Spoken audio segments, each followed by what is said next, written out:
ಪ್ರೀತಿಯ ವೀಕ್ಷಕರಿಗೆ ಶಂಕರಾನಂದ ಟಿವಿಗೆ ಸ್ವಾಗತ ಸುಸ್ವಾಗತ. ಇವತ್ತಿನ ವಿಡಿಯೋನಲ್ಲಿ ಅಕ್ಟೋಬರ್ ತಿಂಗಳ ಮಾಸ ಭವಿಷ್ಯ ಯಾವ ರೀತಿಯಾಗಿದೆ ಅಂತ ತಿಳ್ಕೊಳ್ಳೋಣ. ಅದಕ್ಕಿಂತ ಮುಂಚಿತವಾಗಿ ಯಾರಾದರೂ ಶಂಕರಾನಂದ ಟಿವಿ ಸಬ್ಸ್ಕ್ರೈಬ್ ಮಾಡ್ಕೊಂಡಿಲ್ಲ ಅಂದ್ರೆ ಸಬ್ಸ್ಕ್ರೈಬ್ ಮಾಡ್ಕೊಳ್ಳಿ. ಪಕ್ಕದಲ್ಲೇ ಇರುವಂತಹ ಬೆಲ್ ಐಕಾನ್ ಒತ್ತಿ, ಅದರಿಂದ ನೆಕ್ಸ್ಟ್ ಅಪ್ಲೋಡ್ ಮಾಡುವಂತಹ ವಿಡಿಯೋಗಳು ನಿಮಗೆ ನೋಟಿಫಿಕೇಶನ್ ಮುಖಾಂತರ ಬಂದು ತಲುಪತ್ತೆ. ಹೊಸ ಹೊಸ ಮಾಹಿತಿಗಳನ್ನ ತಿಳ್ಕೊಳ್ಳೋದಕ್ಕೆ ಸಾಧ್ಯವಾಗುತ್ತೆ ಅಂತ ಹೇಳ್ತಾ, ಅಕ್ಟೋಬರ್ ತುಂಬಾ ಮಹತ್ವವನ್ನ ಒಳಗೊಂಡಿರುವಂತಹ ಮಾಸ. ಈ ಒಂದು 2024ರಲ್ಲೇ ಎಲ್ಲಾ ತಿಂಗಳುಗಳಿಗೆ ಕಂಪೇರ್ ಮಾಡಿದ್ರೆ ಈ ಅಕ್ಟೋಬರ್ ತಿಂಗಳು ತುಂಬಾ ಅಂದ್ರೆ ತುಂಬಾ ವಿಶೇಷ. ಅಷ್ಟು ಮಾತ್ರ ಅಲ್ಲ, ನಿಮ್ಮ ಎಲ್ಲ ಕಷ್ಟ ಕಾರ್ಪಣ್ಯಗಳನ್ನು ಸಹ ತೀರಿಸಿಕೊಳ್ಳೋದಕ್ಕೆ ಇದು ಸಾಧ್ಯ ಆಗುವಂತಹ ತಿಂಗಳು. ನೋಡಿ, ತಿಂಗಳು ವಿಶೇಷತೆಯನ್ನ ಗಮನಿಸೋಣ. ಮಾಸ ವಿಶೇಷತೆಯನ್ನ ಗಮನಿಸಿ ಅದಾದ ನಂತರದಲ್ಲಿ ನಾವು ಈ ಗ್ರಹಗಳು ಯಾವ್ಯಾವ ತಾರೀಕಿನಲ್ಲಿ ಬದಲಾಗುತ್ತೆ ಅನ್ನೋದನ್ನು ನೋಡೋಣ. ಮಾಸ ವಿಶೇಷತೆ 2ನೇ ತಾರೀಕೆ ಮಾರ್ಲಮ್ಯ ಅಮಾವಾಸ್ಯೆ, ಮಹಾನವಮಿ ಅಮಾವಾಸ್ಯೆ. ಈ ಮಹಾನವಮಿ ಅಮಾವಾಸ್ಯೆ ಅನ್ನುವಂಥದ್ದು, ಅಥವಾ ಇನ್ನೊಂದು ಕರೀತಾರೆ ಮಾರ್ಲಮ್ಯ ಅಮಾವಾಸ್ಯೆ ಅಂತ ಕರೀತಾರೆ, ಪಿತೃಪಕ್ಷದ ಅಮಾವಾಸ್ಯೆ ಅಂತ ಕರೀತಾರೆ, ಮಹಾಲಯ ಅಮಾವಾಸ್ಯೆ ಅಂತ ಕರೀತಾರೆ. ಈ ರೀತಿಯಾಗಿ ಹಲವು ಹೆಸರಿನಿಂದ ಕರೆಸಿಕೊಳ್ಳುವಂತಹ ಈ ಅಮಾವಾಸ್ಯೆ ಬಹಳ ಅಂದ್ರೆ ಬಹಳ ತೀಕ್ಷ್ಣವಾದದ್ದು. ನಿಮ್ಗೆ ಏನಾದ್ರೂ ಪಿತೃಶಾಪಗಳು, ಪಿತೃದೋಷಗಳು ಇದ್ರೆ ನಿವಾರಣೆ ಮಾಡ್ಕೊಳ್ಳೋದಕ್ಕೆ ಸಾಧ್ಯವಾಗುತ್ತೆ. ಈ ಅಕ್ಟೋಬರ್ 2ನೇ ತಾರೀಕಿನಂದು ಇರುವಂತದ್ದು. ಅದಾದ ನಂತರ 3ನೇ ತಾರೀಕಿನಿಂದ ದೇವಿ ಉಪಾಸಕರಿಗೆ ಬಹಳ ಪವಿತ್ರವಾಗಿರ್ತಕ್ಕಂತಹ ಪಕ್ಷವು ಶುರುವಾಗ್ತದೆ. ಅದೇ ನಮಗೆ ವಿಶೇಷವಾದಂತಹ ಶರನ್ನವರಾತ್ರಿ. ಶರನ್ನವರಾತ್ರಿಯು ಶುರುವಾಗುತ್ತೆ ಆ 9 ಮತ್ತು 1 ದಿವಸ 10. ವಿಶೇಷವಾದಂತಹ ಉತ್ಸವ, ಜಾತ್ರೆಗಳು, ಎಲ್ಲ ಕಡೆ ಅಮ್ಮನವರ ಆರಾಧನೆಯು ತುಂಬಾ ಚೆನ್ನಾಗಿ ಹೋಗ್ತಕ್ಕಂತಹದ್ದು. ಆ 3ನೇ ತಾರೀಕಿನಿಂದ ಹಿಡಿದು ನಮಗೆ 12ನೇ ತಾರೀಕಿನವರೆಗೂ ಸಹ 10 ದಿವಸಗಳು ಉತ್ಸವ. ತಮ್ಮೆಲ್ಲರಿಗೂ ಸಹ ದಸರಾ ಹಬ್ಬದ ಹಾರ್ದಿಕ ಶುಭಾಶಯಗಳನ್ನು ಸಹ ತಿಳಿಸ್ತಾ ಇದ್ದೇವೆ. ಅಮ್ಮನವರು ತಮ್ಮೆಲ್ಲರಿಗೂ ಸಹ ಒಳಿತನ್ನ ಉಂಟು ಮಾಡಲಿ. ಜೀವನದಲ್ಲಿರುವಂತಹ ಎಲ್ಲ ತಾಪತ್ರಯಗಳು ಸಹ ನಿವಾರಣೆಯಾಗಿ ನಿಮ್ಮ ಬದುಕಿನಲ್ಲಿ ಹೊಸ ಏಳಿಗೆಯು ಶುರುವಾಗಲಿ ಅಂತ ನಾವು ಸಹ ನಿಮಗೆ ಆಶೀರ್ವಾದವನ್ನು ಮಾಡ್ತೇವೆ. ದೇವರಲ್ಲಿ ನಾವು ಪ್ರಾರ್ಥನೆಯನ್ನು ಸಹ ನಾವು ಮಾಡ್ತೇವೆ. ಅದೇ ರೀತಿಯಾಗಿ ಇದೇ ತಿಂಗಳ ಕೊನೆಯ ದಿವಸ ನಮಗೆ ನರಕ ಚತುರ್ದಶಿ. ನೋಡಿ, ಒಂದೇ ತಿಂಗಳಲ್ಲಿ ನಮಗೆ ಅಕ್ಟೋಬರ್ನ ಒಂದೇ ತಿಂಗಳಲ್ಲಿ 3 ಹಬ್ಬಗಳು ಬರುವಂತಹದ್ದು, ಜೊತೆಗೆ ನಿಮ್ಮ ಕರ್ಮಗಳನ್ನೆಲ್ಲ ಕಳ್ಕೊಳ್ಳೋದಕ್ಕೆ ಸಾಧ್ಯವಾಗುವಂತಹದ್ದು ಎಂತಹ ವಿಶೇಷವಾಗಿ ಬಂದಿದೆ. ಅದೇ ರೀತಿಯಾಗಿ ಅಷ್ಟೇ ವಿಶೇಷವಾಗಿ ನೀವು ಸಹ ಉಪಯೋಗಿಸಿಕೊಳ್ಳಿ. ಇನ್ನ 1ನೇ ತಾರೀಕು ನವೆಂಬರ್, ಅದು ಧನಲಕ್ಷ್ಮಿ ಪೂಜೆ ಆಗುತ್ತೆ. ಅದೆಲ್ಲ ನಾವು ಮುಂದಿನ ವಿಡಿಯೋಗಳನ್ನು ನಿಮ್ಗೆ ಅದನ್ನ ಹೇಳ್ಕೊಡ್ತಾ ಬರ್ತೇವೆ. ಇನ್ನು ಈ ಒಂದು ಮಾಸ ವಿಶೇಷತೆ ನಮಗೆ ಹಾಸನಾಂಬ ದೇವಸ್ಥಾನ ಇದೇ ಒಂದು ಅಕ್ಟೋಬರ್ನ 24ನೇ ತಾರೀಕಿನಂದು ಹಾಸನದ ಹಾಸನಾಂಬೆಯ ದರ್ಶನವು ಶುರುವಾಗುವಂತಹದ್ದು.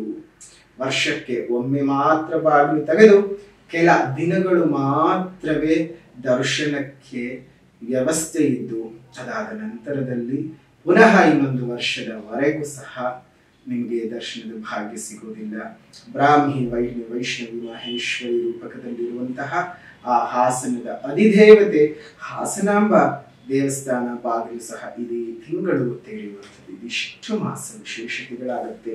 ಇನ್ನು ಈ ತಿಂಗಳಲ್ಲಿ ಬದಲಾವಣೆ ಆಗುವಂತಹ ಗ್ರಹಗಳ ಬಗ್ಗೆ ಮಾಹಿತಿಯನ್ನ ನೋಡೋಣ. 10ನೇ ತಾರೀಕು 10ನೇ ತಿಂಗಳು 2024ಕ್ಕೆ ತುಲಾ ರಾಶಿಗೆ ಬುಧ ಪ್ರವೇಶ ಮಾಡ್ತಾನೆ. ಇನ್ನು 12ನೇ ತಾರೀಕು 10ನೇ ತಿಂಗಳು 2024ಕ್ಕೆ ವೃಶ್ಚಿಕ ರಾಶಿಗೆ ಶುಕ್ರ ಪ್ರವೇಶ ಮಾಡ್ತಾನೆ.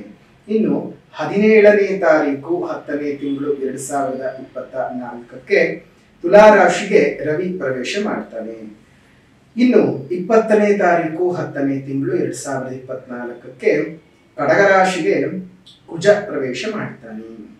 ಇನ್ನು 29ನೇ ತಾರೀಕು 10ನೇ ತಿಂಗಳು 2024ಕ್ಕೆ ವೃಶ್ಚಿಕ ರಾಶಿಗೆ ಬುಧ ಪ್ರವೇಶ ಮಾಡ್ತಾನೆ. ಈ ಗ್ರಹ ಸ್ಥಿತಿಗಳಿಂದಾಗಿ ಈ ಒಂದು ಪರಿಸ್ಥಿತಿಗಳು ಯಾವ ರೀತಿಯಾದಂತಹ ಮಾಸ ಭವಿಷ್ಯವನ್ನು ಸೂಚನೆ ಮಾಡ್ತಾ ಇದೆ ಅನ್ನೋದನ್ನ ಈಗ ಗಮನಿಸೋಣ. ಇನ್ನು ಈ ಗ್ರಹ ಸ್ಥಿತಿಗಳ ಬದಲಾವಣೆಗಳಿಂದಾಗಿ ಮೀನರಾಶಿಯವರಿಗೆ ಅಕ್ಟೋಬರ್ ತಿಂಗಳಲ್ಲಿ ಯಾವ ರೀತಿಯಾದಂತಹ ಫಲಿತಗಳಿದ್ದಾವೆ ಅನ್ನೋದನ್ನ ಗಮನಿಸೋಣ. ಅಕ್ಟೋಬರ್ನ ತಿಂಗಳಲ್ಲಿ ಬಹಳ ಉತ್ತಮವಾದಂತಹ ಫಲದ ನಿರೀಕ್ಷೆಯನ್ನ ಮೀನರಾಶಿಯವರು ಮಾಡಬಹುದು. ನಿಮ್ಮ ಪ್ರತಿಭೆಗೆ ಗೌರವಗಳು ಸಿಗ್ತಕ್ಕಂಥದ್ದು, ಬುದ್ಧಿಗೆ ಸನ್ಮಾನಗಳು ಪ್ರಾಪ್ತಿಯಾಗತಕ್ಕಂಥದ್ದು, ಕೆಲಸ ಕಾರ್ಯಗಳು ಆರಂಭಿಸಿದಂತಹ ಕೆಲಸ ಕಾರ್ಯಗಳು ತುಂಬಾ ಚೆನ್ನಾಗಿ ಶೀಘ್ರಗತಿಯಲ್ಲೇ ಅತ್ಯುತ್ತಮವಾದ ಫಲಗಳನ್ನು ಕೊಡ್ತಕ್ಕಂಥದ್ದು ನಡೆಯುತ್ತೆ. ವಿದ್ಯಾರ್ಥಿಗಳಿಗೆ ವಿದ್ಯಾಭ್ಯಾಸದ ತುಂಬಾ ದೊಡ್ಡ ಅನುಕೂಲತೆಗಳು ಉಂಟಾಗ್ತದೆ. ಹೈಯರ್ ಸ್ಟಡೀಸ್ ಅನ್ನ ಮಾಡಬೇಕು ಅಂತ ಅಂದ್ಕೊಂಡಿರುವಂತವರಿಗೆ ಅಥವಾ ಈಗಾಗಲೇ ವಿದ್ಯಾಭ್ಯಾಸವನ್ನ ಮೊಟಕುಗೊಳಿಸಿ ಮತ್ತೆ ಪುನಃ ಶುರು ಮಾಡಬೇಕು ಅಂತ ಅಂದ್ಕೊಂಡಿದ್ರು, ಈ ಒಂದು ತಿಂಗಳು ಅಕ್ಟೋಬರ್ನ ತಿಂಗಳು ಬಹಳ ಅನುಕೂಲದಾಯಕವಾಗಿರುತ್ತೆ ಮೀನರಾಶಿಯವರಿಗೆ. ಕುಟುಂಬಕ್ಕೆ ಸಂಬಂಧಪಟ್ಟಂತಹ ವಿಚಾರಗಳಲ್ಲಿ ಬಹಳ ಅಭಿವೃದ್ಧಿಯನ್ನು ನೋಡ್ತೀರಿ. ನೂತನ ವಾಹನಗಳ ಖರೀದಿಯ ಯೋಗ ಸಹ ನಿಮಗೆ ಈ ತಿಂಗಳು ಇರ್ತಕ್ಕಂಥದ್ದು. ತುಂಬಾನೇ ಹಣಕಾಸಿನ ಬೆಳವಣಿಗೆ ನಿಮಗೆ ಈ ತಿಂಗಳು ಆಗುತ್ತೆ. ದಿಢೀರಂತ ಎಲ್ಲೋ ಒಂದು ಕಡೆ ಒಂದು ಹಣಕಾಸಿನ ಬೆಳವಣಿಗೆ ನಿಂತು ಹೋಗಿತ್ತು ಮೀನರಾಶಿಯವರಿಗೆ. ಹಣದ ಅನುಕೂಲತೆಗಳು ಒಂದ್ ರೀತಿಯಲ್ಲಿ ಒಂದ್ ಕಡೆಯಿಂದ ಆಗುತ್ತೆ, ಒಂದ್ ಕಡೆಯಿಂದ ಆಗೋದಿಲ್ಲ, ಆ ರೀತಿಯಾಗಿ ಆಗ್ತಾ ಇತ್ತು. ಆದ್ರೆ ಅಕ್ಟೋಬರ್ನ ತಿಂಗಳಲ್ಲಿ ಆ ಒಂದು ಅಸ್ಥಿರತೆಯ ಪ್ರಭಾವ ಹೋಗಿ ಹಣಕಾಸಿನ ವಿಚಾರದಲ್ಲಿ ಸ್ಥಿರತೆ ಬರ್ತಕ್ಕಂಥದ್ದು, ನಿಮ್ಮನ್ನ ಗೌರವಿಸ್ತಕ್ಕಂತಹ, ನಿಮ್ಮ ಕೆಲಸವನ್ನ ಗುರುತಿಸತಕ್ಕಂತಹ, ಅದಕ್ಕೆ ಸರಿಯಾಗಿರ್ತಕ್ಕಂತಹ ಮನ್ನಣೆ ಕೊಡುವಂತಹ ಜನರು ನಿಮ್ಮ ಸುತ್ತ ಬರ್ತಾರೆ. ಸರ್ಕಾರಿ ಉದ್ಯೋಗ ಆಕಾಂಕ್ಷಿಗಳಿಗೆ ಸರ್ಕಾರದ ಉದ್ಯೋಗ ಪ್ರಾಪ್ತಿ ಆಗ್ತಕ್ಕಂಥದ್ದು, ನೂತನವಾದಂತಹ ಕೆಲಸ ಕಾರ್ಯಗಳನ್ನ ಮಾಡಿಕೊಳ್ಬೇಕು, ಹೊಸ ಹೂಡಿಕೆಗಳನ್ನ ಮಾಡಿಕೊಳ್ಬೇಕು ಅಂದ್ರು ಮೀನರಾಶಿಯವರಿಗೆ ಈ ಒಂದು ತಿಂಗಳು ತುಂಬಾ ಅದೃಷ್ಟದಾಯಕವಾಗಿರುತ್ತೆ. ಆದಾಯ ತುಂಬಾನೇ ಚೆನ್ನಾಗಿ ಬರುತ್ತೆ, ಖರ್ಚುಗಳು ಕಡಿಮೆ ಆಗ್ತಕ್ಕಂಥದ್ದು. ಯಾವುದೇ ಕಾರಣಕ್ಕೂ ಈ ಒಂದು ತಿಂಗಳಲ್ಲಿ ನಿಮಗೆ ಅಪಖ್ಯಾತಿಗಳು ಬರದೇ ಇರುವ ಹಾಗೆ ನೋಡ್ಕೊಳ್ಬೇಕಾಗ್ತದೆ. ಯಾಕಂದ್ರೆ ನಿಮ್ಮ ಮೇಲೆ ಸುಮ್ಮನೆ ಅಪವಾದಗಳನ್ನ ಯಾರೋ ಬೇಕು ಅಂತ ತಂದು ಹಾಕುವ ಸಾಧ್ಯತೆಗಳಿದ್ದಾವೆ. ಅದನ್ನ ನೀವು ಯಾವ ರೀತಿಯಾಗಿ ಎದುರಿಸ್ತೀರಿ? ಮೊದಲೇ ಟೆನ್ಷನ್ ಪಾರ್ಟಿಗಳು ನೋಡೋದಕ್ಕೆ ತುಂಬಾ ಒಂದ್ ರೀತಿಯಾಗಿ ಹೊರಗಡೆ ಯಾರಾದ್ರೂ ಒಮ್ಮೆ ಮಾತಾಡಿದಾಗ ತುಂಬಾ ಶಾಂತ ಸ್ವಭಾವ, ಶಾಂತ ಚಿತ್ತ, ಯೋಚನೆ ಮಾಡಿ ಮುಂದುವರಿತಾರೆ ಅಂತ ಅಂದ್ಕೊಂಡಿದ್ರೆ ಅದು ಖಂಡಿತವಾಗ್ಲೂ ಇಲ್ಲ. ನಿಮ್ಮಷ್ಟು ಆತುರ, ನಿಮ್ಮಷ್ಟು ತೊಂದರೆ, ನಿಮ್ಮಷ್ಟು ಗಾಬರಿ, ನಿಮ್ಮಷ್ಟು ಸಣ್ಣ ಸಣ್ಣ ವಿಚಾರಕ್ಕೂ ತಲೆ ಕೆಡಿಸ್ಕೊಳ್ತಕ್ಕಂಥದ್ದು ಓವರ್ ಥಿಂಕರ್ಸ್. ಏನೋ ಒಂದು ಸಣ್ಣ ವಿಚಾರ, ಯಾರೋ ನಿಮ್ಮ ಸ್ನೇಹಿತರು ಒಂದು ಫೋನ್ ತೆಗ್ದಿಲ್ಲ ಅಂತಂದ್ರೆ ಅದ್ರಲ್ಲಿ ಯಾಕೆ ಫೋನ್ ತೆಗಿಲಿಲ್ಲ, ನಾನು ಕರೆ ಯಾಕೆ ಸ್ವೀಕಾರ ಮಾಡಲಿಲ್ಲ, ಅದರಲ್ಲಿ ಏನಿದೆ, ಹಾಗೆ ಹೀಗೆ ಅಂತ ಪುನಃ ಅವ್ರಿಗೆ ಒಂದು ಫೋನ್ ಬರೋದಕ್ಕೆ ಒಂದು 2 ನಿಮಿಷ ತಡವಾದ್ರು ವಿಲ ವಿಲ ವಿಲ ವಿಲ ಒದ್ದಾಡ್ ಹೋಗಿ ಏನೇನೇನೇನೇನೋ ಯೋಚನೆ ಮಾಡಿಬಿಟ್ಟಿರ್ತೀರಿ. ಆ ರೀತಿಯಾದಂಥದ್ದಾಗುತ್ತೆ. ಆದ್ರೆ ಸ್ವಲ್ಪ ತಾಳ್ಮೆಯನ್ನ ಇಟ್ಕೊಂಡು ನಿಮ್ಮ ಮೇಲೆ ಏನೇ ಅಪವಾದಗಳು ಬರಲಿ, ಅಪನಿಂದನೆಗಳು ಬರಲಿ, ಸ್ವಲ್ಪ ತಾಳ್ಮೆಯನ್ನ ಇಟ್ಕೊಂಡು ನೀವು ಜೀವನವನ್ನ ಮುಂದುವರಿಸಿ, ಅನುಕೂಲತೆಗಳು ಉಂಟಾಗ್ತದೆ. ಸ್ವಲ್ಪ ತಾಳ್ಮೆಯನ್ನ ಇಟ್ಕೊಂಡು ಜೀವನನ ಮುಂದುವರಿಸಿ, ಅನುಕೂಲತೆಗಳು ಉಂಟಾಗುತ್ತೆ. ಬೇರೆಯವರ ಅಪರಿಚಿತರ ವಿಚಾರಗಳು ಜೀವನದ ಮಧ್ಯಸ್ಥಿಕೆಗೆ ಹೋಗೋದು ಬೇಡ. ಬೇರೆಯವರ ಜೀವನ ತಲೆ ಹಾಕಕ್ಕೆ ಹೋಗ್ಬೇಡಿ. ಮೊದಲೇ ಮೀನರಾಶಿಯವರು ಧರ್ಮವನ್ನ ಕಾಪಾಡೋದಕ್ಕಾಗ್ಲಿ ಅಥವಾ ಒಬ್ಬರಿಗೆ ಸಹಾಯ ಮಾಡೋದಕ್ಕಾಗ್ಲಿ, ಅವ್ರ ಪರಿಚಯವಿರಲಿ ಪರಿಚಯವಿಲ್ಲದೆ ಇರಲಿ, ಅದು ನೋಡೋದಿಲ್ಲ. ಎಲ್ಲರಿಗೂ ಅನುಕೂಲತೆ ಆಗಬೇಕು. ಬೇರೆಯವರು ಕಷ್ಟ ನನಗೆ ಅಂತ ಅವ್ರು ಬಾಯಿ ಬಿಟ್ಟು ಹೇಳ್ಕೊಳ್ಳೋಕ್ ಮುಂಚೆ ಅಯ್ಯೋ ಅವನಿಗೆ ಕಷ್ಟ ಇದೆ ಅಂತ ಗುರುತಿಸುವಂತಹ ಮನಸ್ಥಿತಿ ಮೀನರಾಶಿಯವರಿಗೆ ಮಾತ್ರನೇ ಇರೋದು. ಆದ್ರೆ ಅದೇ ಇವರ ಜೀವನದ ಸಮಸ್ಯೆ, ಅದೇ ಇವರಿಗೆ ಜೀವನಕ್ಕೆ ಸಮಸ್ಯೆ ತಂದುಕೊಳ್ಳುತ್ತೆ. ಏನ್ ಮಾಡಬೇಕು, ಎತ್ತ ಮಾಡಬೇಕು, ಯಾರಿಗೆ ಸಹಾಯ ಮಾಡಬೇಕು, ಯಾರಿಗೆ ಸಹಾಯ ಮಾಡಬಾರ್ದು, ಏನೂ ಆಲೋಚನೆ ಮಾಡಲ್ಲ. ಪರೋಪಕಾರಂ ಶರೀರಂ ಅನ್ನೋ ರೀತಿಯಲ್ಲಿ ಯಾವಾಗ್ಲೂ ಪರರಿಗೆ ಉಪಕಾರ ಮಾಡೋದ್ರಲ್ಲೇ ಜೀವನವನ್ನ ಕಳೀತಾರೆ. ಆಮೇಲೆ ಕೊರೆ ತಲೆ ಮೇಲೆ ಕೈ ಎತ್ಕೊಂಡು ಕೂತ್ಕೊಳ್ತಾರೆ. ಈ ತಿಂಗಳು ಮಾತ್ರ ಅಂತಾನಿಲ್ಲ, ಯಾವಾಗಲೂ ಅಷ್ಟೇ ಹಣಕಾಸಿನ ವಿಚಾರದಲ್ಲಿ ಮೀನ ರಾಶಿಯವರು ತುಂಬಾನೇ ಜಾಗರೂಕತೆಯಿಂದ ಇರಬೇಕು. ಸುಮ್ಮನೆ ಅವರನ್ನು ನಂಬಿಸಿ ಮೋಸ ಮಾಡ್ತಕ್ಕಂಥದ್ದು, ನಾಳೆ ಕೊಟ್ಬಿಡ್ತೀನಿ, ಇನ್ನೊಂದು ತಿಂಗಳ ಕೊಟ್ಬಿಡ್ತೀನಿ ಅಂತ ಹೇಳಿ ಏನೇ ಕೊಟ್ರು ಅದು ಒಂದು ತಿಂಗಳು ಬರುವಂತದ್ದು ಅವ್ರ ಇತಿಹಾಸದಲ್ಲೇ ಇಲ್ಲ. ಬೇಕಾದ್ರೆ ಮೀನ ರಾಶಿಯವರೆಲ್ಲ ಪರೀಕ್ಷೆ ಮಾಡ್ಕೊಂಡು ಎಷ್ಟೋ ದುಡ್ಡುಗಳು 90 ಭಾಗ ಬರೋದೇ ಇಲ್ಲ, ಇನ್ನು 10 ಭಾಗ ಬರುತ್ತೆ ಚಿಲ್ಲರೆಯಾಗಿ. ನೀವು ಉಂಡೆ ಲಾಡು ಕೊಟ್ಟಿದ್ರೆ ಅವ್ರು ಬೂಂದಿ ತಗೊಂಡು ಕೊಡ್ತಿರ್ತಾರೆ. ಆ ರೀತಿಯಾದ ಪರಿಸ್ಥಿತಿಯನ್ನು ಮೀನ ರಾಶಿಯವರು ಎದುರಿಸಬೇಕಾಗತ್ತೆ. ಸ್ವಲ್ಪ ಹುಷಾರಾಗಿ ಇರಿ. ಅದು ಅಲ್ಲದೆ ಸ್ವಲ್ಪ ಮಟ್ಟಕ್ಕೆ ಈ ಒಂದು ತಿಂಗಳಲ್ಲಿ ಆರೋಗ್ಯದ ಬಗ್ಗೆ ಕಾಳಜಿ ಮಾಡಲೇಬೇಕು. ನೋಡಿ, 12 ರಾಶಿಯವರು ಸ್ವಲ್ಪ ಆರೋಗ್ಯದ ಬಗ್ಗೆ ಕಾಳಜಿ ಮಾಡಿ. ಯಾಕಂದ್ರೆ ವಾತಾವರಣ ಸಹ ಅಷ್ಟೊಂದು ಚೆನ್ನಾಗಿಲ್ಲ. ಮುಂಬರುವ ದಿನಗಳಲ್ಲಿ ಯಾವ್ಯಾವ ರೀತಿಯಾದಂತಹ ವೈರಸ್ಗಳು ಬರ್ತಾವೋ, ಬ್ಯಾಕ್ಟೀರಿಯಾಗಳು ಬರುತ್ತೋ, ಅದು ಯಾವ ರೀತಿಯಾಗಿ ಸ್ಪ್ರೆಡ್ ಆಗುತ್ತೋ ಗೊತ್ತಿಲ್ಲ. ಪ್ರತಿಯೊಬ್ಬರು ನಿಮ್ಮ ಆರೋಗ್ಯವನ್ನ ನೀವು ಕಾಪಾಡ್ಕೊಳ್ತಾ ಇರಿ ಅಂತ ಹೇಳ್ತಾ, ಮೀನ ರಾಶಿಯವರಿಗೆ ಈ ಒಂದು ತಿಂಗಳಲ್ಲಿ ಅನುಕೂಲತೆಯನ್ನು ಸೃಷ್ಟಿ ಮಾಡಿಕೊಡ್ತಕ್ಕಂತಹ ಒಂದು ದಿನಾಂಕಗಳನ್ನ ಗಮನಿಸೋಣ. 7ನೇ ತಾರೀಕು, 15ನೇ ತಾರೀಕು, 21ನೇ ತಾರೀಕು, 22ನೇ ತಾರೀಕು, 25ನೇ ತಾರೀಕು, 26ನೇ ತಾರೀಕು, 29ನೇ ತಾರೀಕು, 31ನೇ ತಾರೀಕು ಇದಿಷ್ಟು ಅನುಕೂಲತೆ ಇದೆ.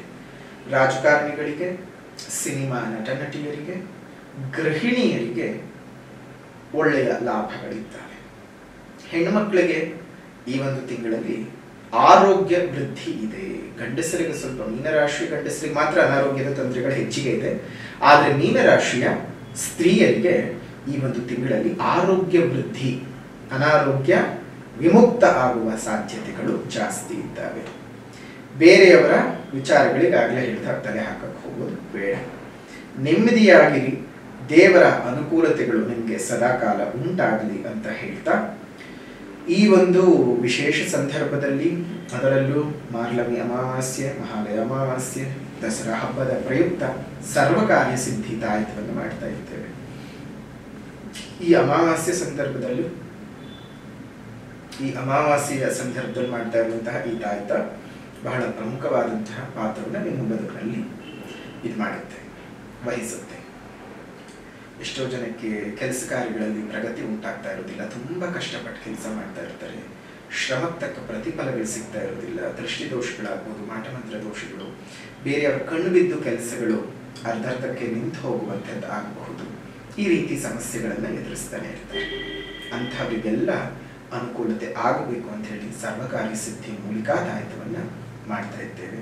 ಅದನ್ನ ಬಲಗಡೆ ರಟ್ಟೆನಲ್ಲಾಗಲಿ ಅಥವಾ ಸೊಂಟದಲ್ಲಾಗಲಿ ಧರಿಸೋದ್ರಿಂದ, ಬೆಳ್ಳಿಯಲ್ಲಾಗಲಿ ಅಥವಾ ಹಿತ್ತಾಳಿಯಲ್ಲಾಗಲಿ ಧರಿಸೋದ್ರಿಂದ ಎಲ್ಲ ರೀತಿಯಲ್ಲೂ ಅನುಕೂಲತೆಗಳು ಉಂಟಾಗುತ್ತೆ. ಹಾಗಾಗಿ ಮೀನರಾಶಿಯವರಿಗೆ ವಿಶೇಷವಾದಂತಹ ಆ ಸರ್ವಕಾರ್ಯ ಸಿದ್ಧಿ ಮೂಲಿಕಾದಾಯಕ ಬೇಕು ಅಂತ ಹೇಳಿದ್ರೆ ನಿಮ್ಮ ಹಣದ ವ್ಯವಸ್ಥೆ ನೋಡ್ಕೊಳ್ಳಿ. ಸಾಧ್ಯವಾದವರು ಬೆಳ್ಳಿಯಲ್ಲಿ ಧರಿಸ್ಕೊಳ್ಳೋದು ಉತ್ತಮ. ಇಲ್ಲಾಂದ್ರೆ ಕಡೆ ಪಕ್ಷ ಹಿತ್ತಾಳೆ ತಾಯಿತವನ್ನಾದರೂ ಧರಿಸ್ಕೊಳ್ಳಿ. ನಿಮ್ಗೆ ಅನುಕೂಲತೆಗಳು ಉಂಟಾಗಲಿ. ದೇವರ ಸಂಪೂರ್ಣ ಕೃಪಾಶೀರ್ವಾದ ಇರಲಿ. ಹೇಳಿದ ಕಿವಿ ಮಾತುಗಳನ್ನು ಸರಿಯಾಗಿ ನಿಮ್ಮ ಜೀವನದಲ್ಲಿ ಅಳವಡಿಸ್ಕೊಳ್ಳಿ. ತಮ್ಮೆಲ್ಲರಿಗೂ ಸಹ ಸುಖವಾಗಲಿ, ಸೌಖ್ಯವಾಗಲಿ. ಇನ್ನು ಪರಿಹಾರ ಅಂತ ಬಂದ ಸಂದರ್ಭ, ಸಾಮಾಜಿಕ ಪರಿಹಾರ, ಪ್ರಕೃತಿಯನ್ನು ಉಳಿಸೋಣ, ಪ್ರಕೃತಿಯನ್ನು ಬೆಳೆಸೋಣ. ಸಾಧ್ಯವಾದ ಕಡೆ ಗಿಡಗಳನ್ನು ನೆಟ್ಟು ಪೋಷಣೆ ಮಾಡೋಣ. ನಿಮ್ಮ ಮನೆ ಮುಂದೆ ಮತ್ತು ಮೇಲ್ಭಾಗದಲ್ಲಿ ಸಣ್ಣ ಸಣ್ಣ ಕುಂಡಗಳಲ್ಲಿ ನೀರನ್ನು ಇಡ್ತಾ ಬನ್ನಿ. ಅದರಿಂದ ಅದೆಷ್ಟೋ ಜೀವಜಂತುಗಳಿಗೆ ನೀರಿನ ಮೂಲ ಸಿಕ್ಕದ ಹಾಗಾಗುತ್ತೆ, ಅವುಗಳ ಜೀವವನ್ನು ಉಳಿಸ್ಕೊಳ್ಳೋದಕ್ಕೆ ಸಾಧ್ಯವಾಗುತ್ತೆ ಅಂತ ಹೇಳ್ತಾ, ಇನ್ನು ಆಧ್ಯಾತ್ಮಿಕ ಪರಿಹಾರ ಅಂತ ಬಂದಾಗ ಮೀನಾಕ್ಷಿ ಪಂಚರತ್ನ ಸ್ತೋತ್ರದ ಪಠಣವನ್ನು ಮಾಡಿ ತಮ್ಮೆಲ್ಲರಿಗೂ ಸಹ ಶುಭವಾಗಲಿ, ಮಂಗಳವಾಗಲಿ. ಮೀನರಾಶಿಯವರ ಅಕ್ಟೋಬರ್ ತಿಂಗಳ ಮಾಸ ಭವಿಷ್ಯವನ್ನು ಇಲ್ಲಿಗೆ ಮುಕ್ತಾಯ ಮಾಡೋಣ. ವಿಡಿಯೋ ಇಷ್ಟ ಆಗಿದ್ರೆ ಲೈಕ್ ಮಾಡಿ, ಶೇರ್ ಮಾಡಿ, ಕಮೆಂಟ್ ಮಾಡಿ. ಪುನಃ ಮತ್ತೊಂದು ವಿಡಿಯೋನಲ್ಲಿ ಭೇಟಿ ಮಾಡೋಣ. ಅಲ್ಲಿವರೆಗೂ ನಮಸ್ಕಾರ. ಲೋಕಾ ಸಮಸ್ತಾ ಸುಖಿನೋ ಭವಂತು, ಸಕಲ ಸನ್ಮಂಗಳಾನಿ ಭವಂತು, ಸರ್ವೇ ಜನಾಃ ಸುಖಿನೋ ಭವಂತು, ಸಮಸ್ತ ಸನ್ಮಂಗಳಾನಿ ಭವಂತು.